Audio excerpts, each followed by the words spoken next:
In the days when the people of Israel had no king, they often forgot the Lord their God.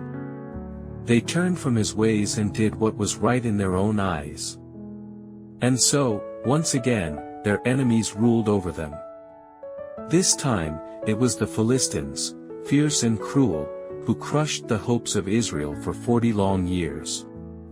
But in the quiet village of Zorah, hidden among the hills of the tribe of Dan, hope was still growing, though no one could see it yet. A woman, kind and faithful, lived there with her husband, Manoah. Their hearts were pure, but sorrow often hung in the air of their home. They had no children. The woman had longed for a child, prayed for a child, but the years had passed in silence. One warm afternoon, as the wind whispered through the olive trees, the woman stood alone in the field. The sun was golden above her, and suddenly, everything fell still.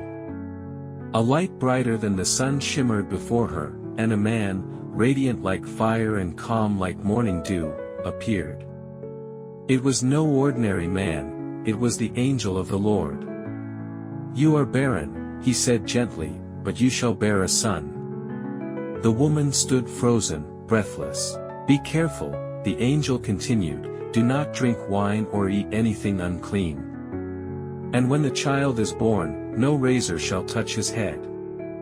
For he shall be a Nazirite, set apart from birth. He will begin to deliver Israel from the hand of the Philistines." When the vision faded, the woman ran to her husband with joy shining in her eyes. "A man of God came to me," she cried. "His face was like an angel, full of light. I didn't ask where he came from, and he didn't tell me, but he said we would have a son." Manoah listened, his heart pounding. He raised his hands to the sky.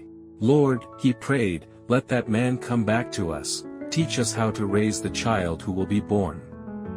And God heard. One day, as the woman worked in the field again, the angel returned. She ran quickly to fetch Manoah. They stood together, trembling, as the angel repeated the divine instructions. Manoah offered a meal, but the angel declined. Instead, he said, "If you prepare an offering, offer it to the Lord."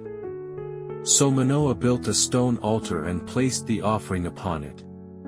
And then, the flame rose high into the sky, and the angel rose with it, disappearing into the smoke like a spark. Manoah and his wife fell to their faces in awe. "We have seen God," Manoah whispered. But his wife, steady in faith, said calmly, "If the Lord had meant to destroy us, he wouldn't have shown us such wonders." And in time, just as the angel had said, the woman bore a son. They named him Samson, which means, little son. And as the child grew, the Spirit of the Lord began to stir in him. Something powerful, something different. He was no ordinary boy. He was chosen. And so the promise of God took form in the quiet home of Manoah. The child they had longed for, the miracle foretold by the angel of the Lord, was born and named Samson, meaning sunlight or brightness. His very name whispered destiny. As the boy grew, it became clear to all who saw him, Samson was different. Not in appearance alone, but in the quiet strength behind his playful smile, and the aura of grace that followed him like a shadow of light. His hair, never cut, flowed like thick ropes of destiny, a vow of the Nazirite, just as the angel had declared. No razor touched his head, no wine passed his lips. Even in his youth, the Spirit of the Lord began to stir in him. There were moments, brief but powerful, when Samson would do things that defied reason, lifting a cart that took 3 grown men to move, taming wild goats that even herdsmen feared. He didn't understand it yet, but the Spirit of God was with him. Still, he was a child. Curious, adventurous, full of laughter. He would chase butterflies in the fields, race with the neighbor boys, and sometimes stare for hours at the horizon, like he was listening to something only he could hear. His mother watched him with joy and awe, whispering prayers each night. She knew his life would not be ordinary. And Manoah, though old, found new strength in teaching the boy how to till the earth, how to respect the elders, how to kneel and call upon the Lord. At night, under the starlit sky, the family would sit outside.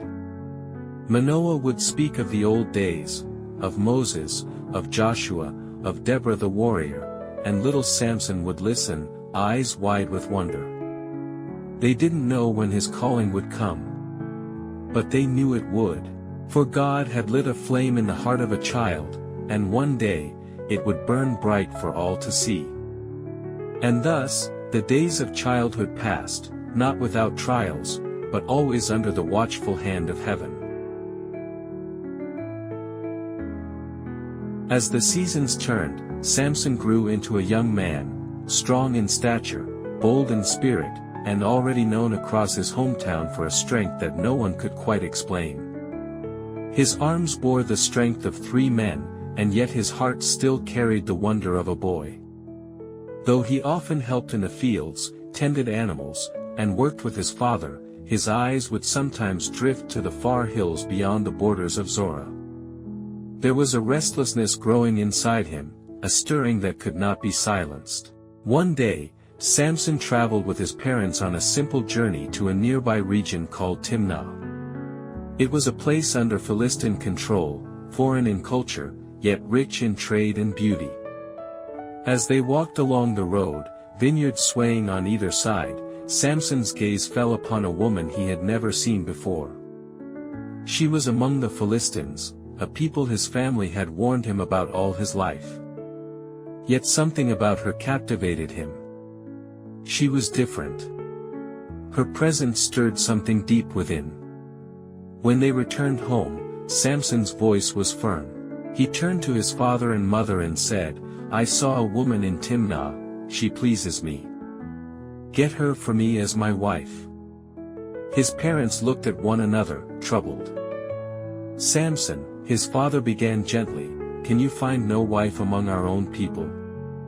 Must you go to the uncircumcised Philistines?" But Samson's mind was set. What he desired fully, and though his parents did not understand, the Lord was quietly weaving a plan far greater than any of them could see. For God would use this union, not to join nations, but to stir division, a necessary path to deliver Israel from Philistine rule. Some time later, Samson traveled again toward Timnah, this time alone. He walked along the same vineyard path, the sunlight filtering through rows of grapes and olive trees. The breeze was soft, and the day seemed ordinary, until it wasn't. From the shadows of the vines came a sudden, terrifying roar. A lion, young and fierce, leapt into the road with eyes like fire. It charged toward Samson without hesitation, its claws scraping the dirt, its fangs bared. But something greater than fear rose in Samson. A divine force stirred within him, not of human origin. The Spirit of the Lord rushed upon him, igniting his muscles, sharpening his senses. And though he held no weapon, no shield, he stepped forward and caught the lion mid-charge. With his bare hands, Samson wrestled the beast to the ground. His strength surged like a river unblocked. And in moments, the lion lay still, its breath gone, its body broken. Samson stood over it, chest rising and falling, his hands shaking slightly, not from fear, but from the overwhelming power that had just flowed through him. And yet, he said nothing. He told no one. He walked on, as if nothing had happened. Days passed. The wedding plans were set, and again Samson journeyed toward Timnah. But curiosity tugged at his steps as he passed that same vineyard. He returned to the place where the lion had fallen. To his surprise, the carcass was no longer terrifying. Instead, it had become something strange, almost sacred. A swarm of bees had made their home inside the body of the lion. And within the ribs of the once mighty beast, honey gleamed like sunlight. Samson approached slowly. He reached into the carcass, scooping out the golden sweetness. He tasted it, and it was good. Then he took some with him and gave it to his parents, yet, again, he told them nothing of the lion, or the bees, or the battle. He carried his secret silently. The road to Timnah stretched ahead, not only toward marriage, but toward destiny. What Samson didn't yet know was that this moment, the lion, the honey, the strength, was only the beginning. A storm was coming. A riddle was forming. And soon, the world would witness a strength that could shake kingdoms. The wedding feast was near, and Samson returned to Timnah, not as a visitor now, but as a groom preparing to take a Philistine bride. Though his parents still felt uneasy, they followed, honoring his decision, not knowing that behind this union, God's hand was already setting the stage for a mighty disruption. As was the custom, Samson was assigned 30 Philistine companions, men of the city, unfamiliar faces with laughter that held a hint of mockery. Though they welcomed him, their eyes were always watching, always measuring. Samson noticed. And he smiled. He stood among them, proud and confident. But something stirred inside him, a spark of cleverness, a challenge itching to be born. He turned to his companions, his voice calm, but laced with mischief. "I have a riddle for you," he said, "let's make a wager. If you can solve it within the 7 days of the feast, I'll give you 30 linen garments and 30 changes of clothes. But if you cannot, then you shall give me the same." The men laughed and accepted at once. They leaned in, eager. Samson stepped forward and spoke, "Out of the eater came something to eat. Out of the strong came something sweet." They blinked. Frowned. Repeated the lines under their breath. But no matter how they turned the words, they couldn't understand. For the answer lay in a secret known only to Samson, the lion he had slain, the honey he had taken. Days passed, and frustration grew. The men whispered among themselves, their smiles fading. By the 4th day, desperation took hold, and they went to Samson's bride with a cruel demand. "Coax your husband into telling you the answer," they said through gritted teeth, "or we will burn your father's house, and you with it." The woman was terrified. Her joy had turned to dread, and the laughter of her wedding had become a threat to her life. She turned to Samson, tears in her eyes, and pleaded day after day. "You don't love me," she sobbed. "You've given my people a riddle, but won't share the answer with me." Samson resisted at first, but her sorrow wore him down. On the 7th day, weary from her weeping, he finally told her. And she, fearing for her family, passed the answer to her people. Before sunset, the men approached Samson with false triumph in their voices. "What is sweeter than honey?" they said. "What is stronger than a lion?" Samson's eyes narrowed. Rage welled up inside him, not just at the betrayal, but at the cowardice of it all. He stared at them and spoke through gritted teeth, "If you had not plowed with my heifer, you would not have solved my riddle." The Spirit of the Lord stirred in him again, but this time, it burned like fire. He stormed out of the feast, fury pulsing in every step, and went down to Ashkelon, another Philistine city. There, he struck down 30 men, strangers who had nothing to do with his riddle, and took their garments. He returned and threw the clothing at the feet of those who had tricked him, fulfilling the wager, but not with joy. His heart was heavy with betrayal, and his soul trembled with righteous anger. And then, he left. He returned to his father's house, grieving the dishonor. And in his absence, the Philistines, blind to the storm they had provoked, gave his bride to another man. Not just any man, but to one of Samson's own companions.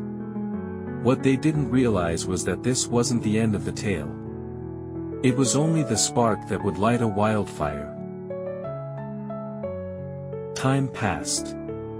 The pain of betrayal simmered in Samson's heart like coals beneath ash. But in his mind, he still longed for his wife. His love for her had not vanished.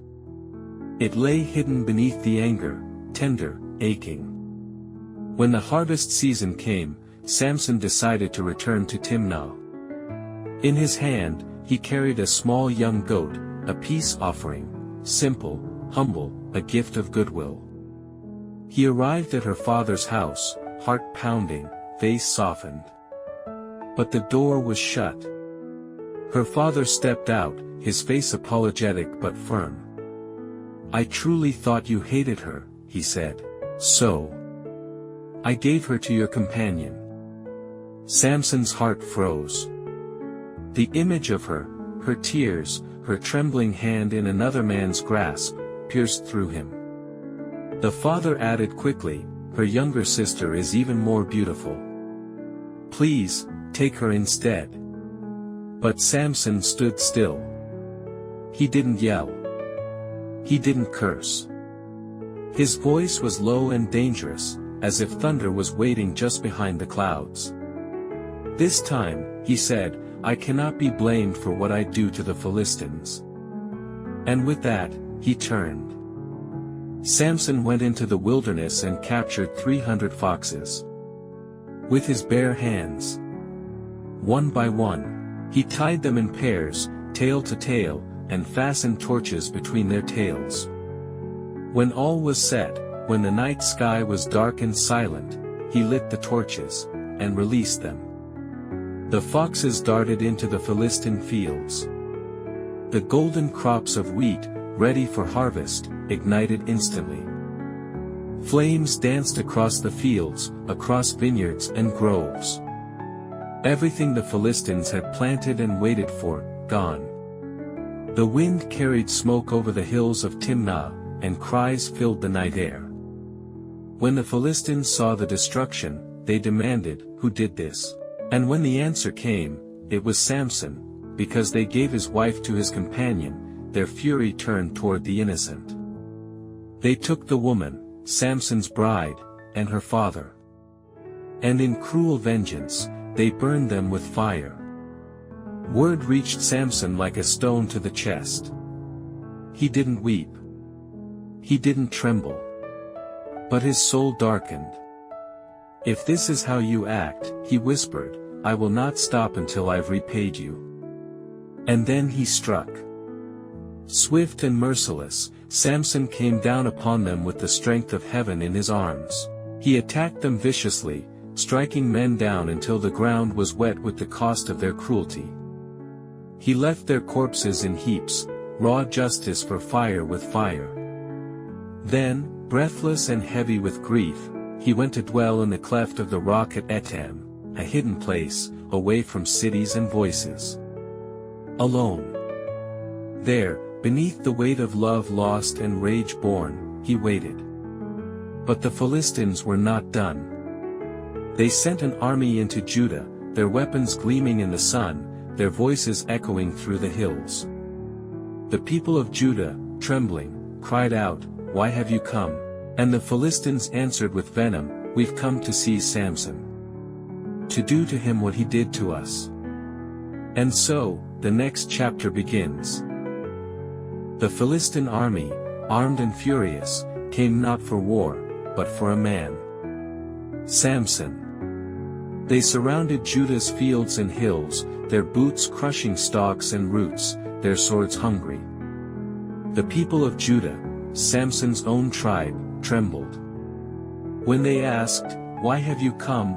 the answer fell like thunder, "To capture Samson. To punish him for what he's done." Fear swept through the camp of Judah. The people knew of Samson's strength, yes, but they also knew the power of the Philistine army. And they did not want war. So 3,000 men of Judah, not warriors, but kin, climbed the cliffs of Etam. Step by step, they ascended the jagged path to the place where Samson had hidden himself. He saw them coming, not Philistines, but his own people, and rose from the shadows of the cave. They stood before him, not as family, but as messengers of surrender. "Don't you know," they said, "that the Philistines rule over us?" Samson stood tall, his face calm but wounded. "I only did to them what they did to me," he answered. But their eyes pleaded.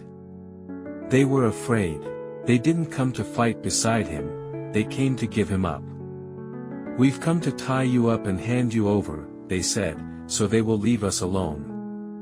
Samson looked into the eyes of his brothers, men he grew up with, men from his own tribe. And he did not strike. He did not rage. He simply said, "Swear to me that you won't kill me yourselves." They agreed. "We won't kill you, only bind you and deliver you." And so they tied him with 2 new ropes, strong and tight. Ropes that had never been stretched before, like the promises they made. And they let him down, from the rocks into the valley of Lehi, where the Philistines waited. As soon as Samson appeared, shouts erupted. The Philistines surged forward, their eyes filled with victory, their blades eager. But they did not know, they had never truly known. The ropes on Samson's arms snapped like threads. His muscles surged with divine strength, and in that moment, he reached down. His hand wrapped around the smooth, curved jawbone of a donkey. Not a sword. Not a spear. Just a discarded weapon from the earth. And with it, he struck. 1, 2, 10, 20, 100. He moved like a storm, fierce and unstoppable. His eyes burned with purpose. His hair flew like the mane of a lion. By the time it ended, 1,000 men lay dead. The valley was silent. Samson, breathing hard, tossed the jawbone aside. And then, his knees hit the ground. His strength, the strength given by God, had carried him to victory. But now, the weight of exhaustion crushed him. He cried out, "You have given this great victory into my hand, but must I now die of thirst? Must I fall into the hands of the uncircumcised?" And God heard. A crack opened in the rock of Lehi, and water burst forth, cool, clean, life-giving. Samson drank. His strength returned. His life was spared. And he named the place En-Hakkore, the spring of the one who cries out. Samson judged Israel in the days of the Philistines, for 20 years. But this was not the end. It was only the middle of the storm. The land was quiet, for a time. After the battle at Lehi, where Samson stood alone and defeated 1,000 Philistine soldiers with nothing but a donkey's jawbone, fear spread across the land. Word of his strength reached distant cities, whispered through markets and courts. In Israel, he was hailed as a judge, chosen by God to deliver his people. But to the Philistines, Samson was a storm. A living threat to their control. Yet even the strongest storm can be calmed by the whisper of deception. Years passed, and Samson continued to judge Israel. He moved through towns with the authority of a lion, his long hair flowing behind him, marked by the vow of a Nazirite. No razor ever touched his head. He drank no wine. He lived set apart, but not untouched by the desires of his heart. Samson's strength had never been questioned. But his heart, that was where the enemy saw an opening. One evening, Samson journeyed to Gaza, a stronghold of the Philistines. His reasons were his own, driven perhaps by curiosity, or maybe pride. Under the cover of night, he entered the city and stayed with a woman, one known by many, loved by few. The Philistines heard he was there. They closed the gates, planning to ambush him at dawn. But Samson rose in the middle of the night. While the city slept, he walked to the massive gates, iron-bound, impossible for any man to move. And yet, with hands anointed by divine power, he ripped them from the ground, posts and all, and carried them up to the top of the hill facing Hebron. He didn't look back. The Philistines watched from the shadows, stunned and humiliated. This act was not just strength, it was a message. But strength without wisdom is a dangerous gift. Sometime later, in the valley of Sorek, Samson met Delilah.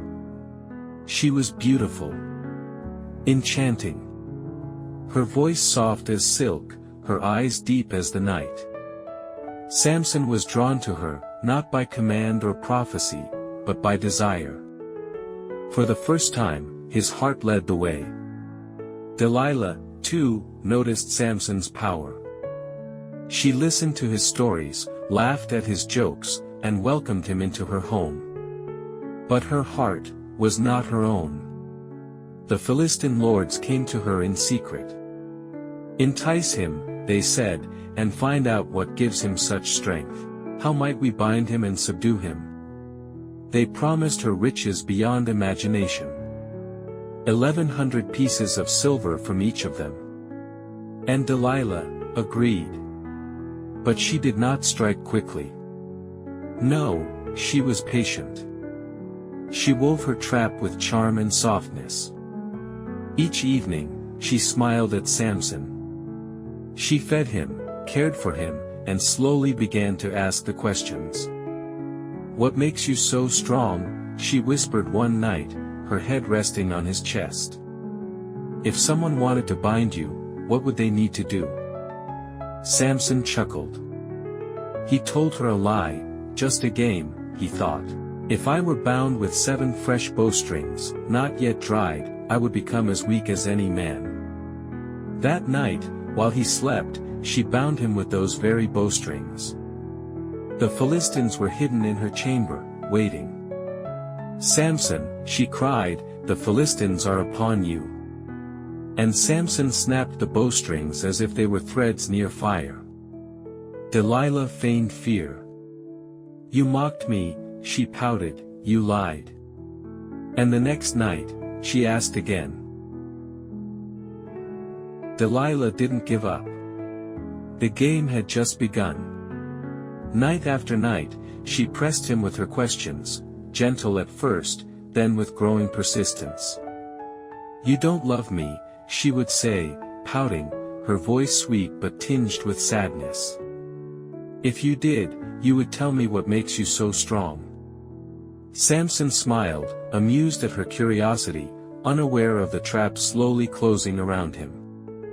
The second time she asked, he told her, "If I'm bound with new ropes that have never been used, I will become weak like any man."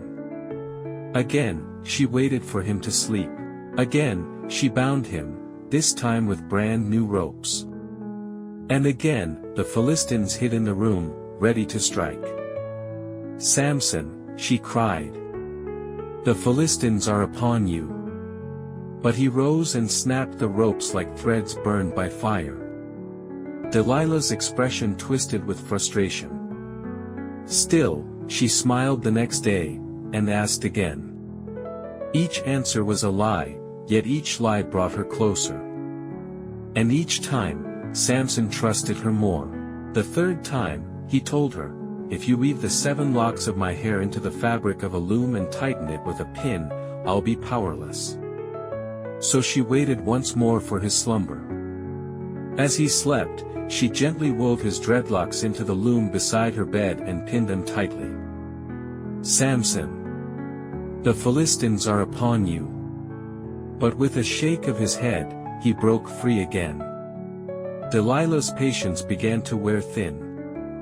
Her voice grew colder. Her touches less tender. "How can you say you love me when you won't trust me?" she said, day after day, pressing him, wearing down his resolve like water on stone. And then, he gave in. Tired. Drained. Samson finally spoke from the heart. "No razor has ever touched my head," he said. I am a Nazirite, dedicated to God from my mother's womb. If my hair is cut, my strength will leave me, and I will be like any other man. Delilah's eyes shimmered, not with love, but triumph.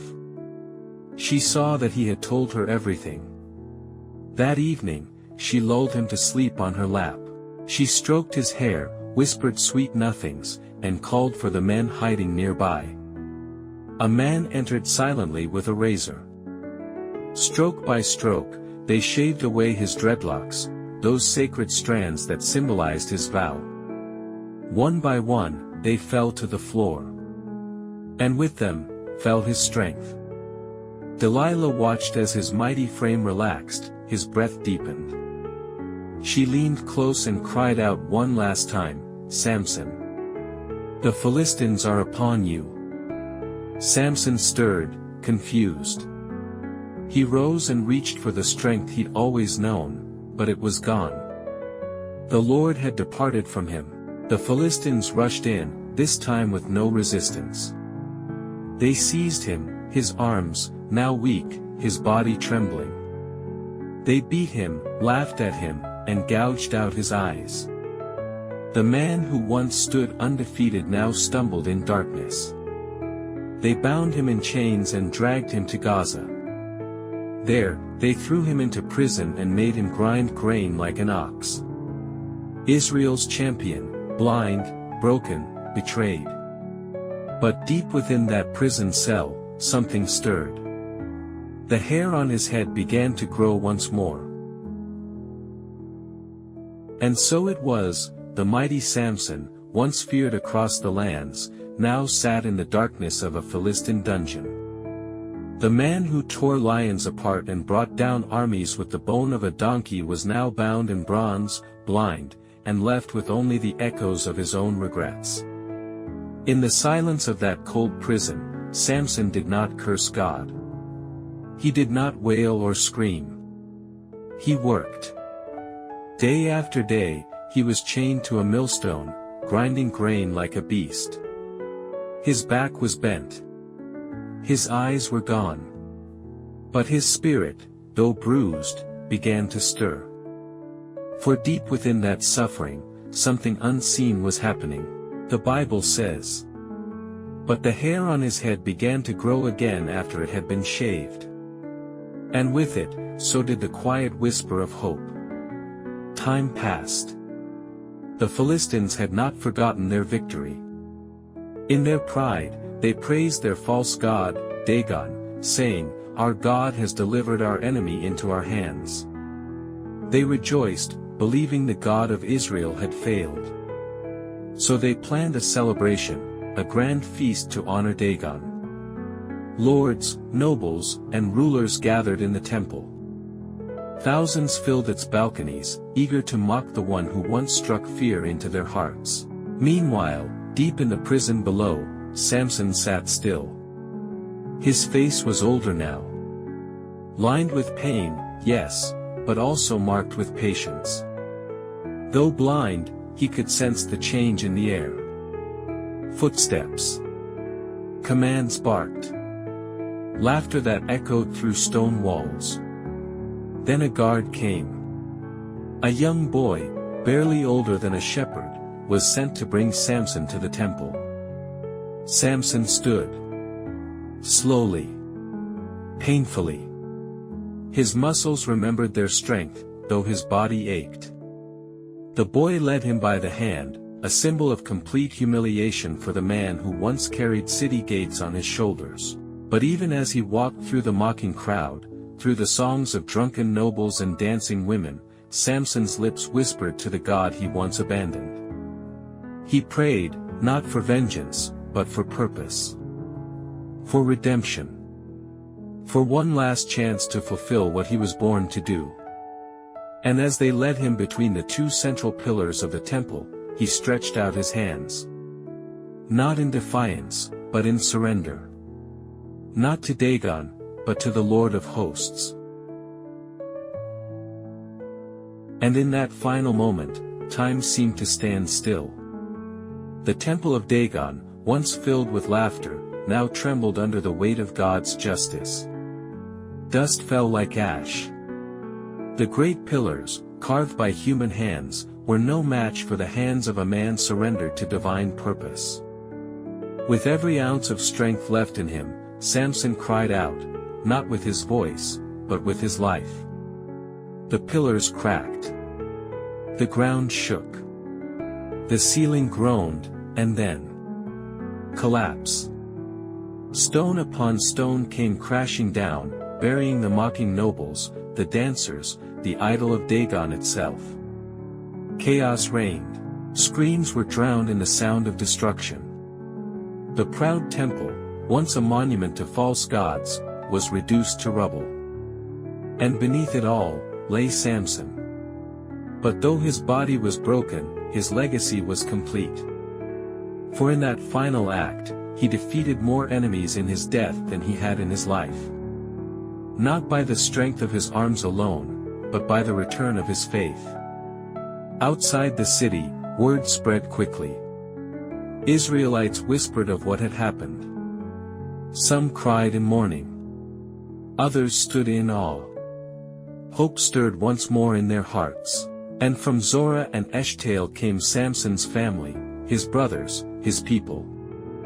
They found his body beneath the ruins, and with great care and reverence, they lifted him from the dust. They buried him in the tomb of Manoah, his father. A resting place not for a failure, but for a judge. A warrior. A man who had fallen, but risen again in purpose. And thus ends the story of Samson. A man chosen before birth, who strayed, who suffered. But who, in the end, remembered his God. And through that remembrance, he found redemption.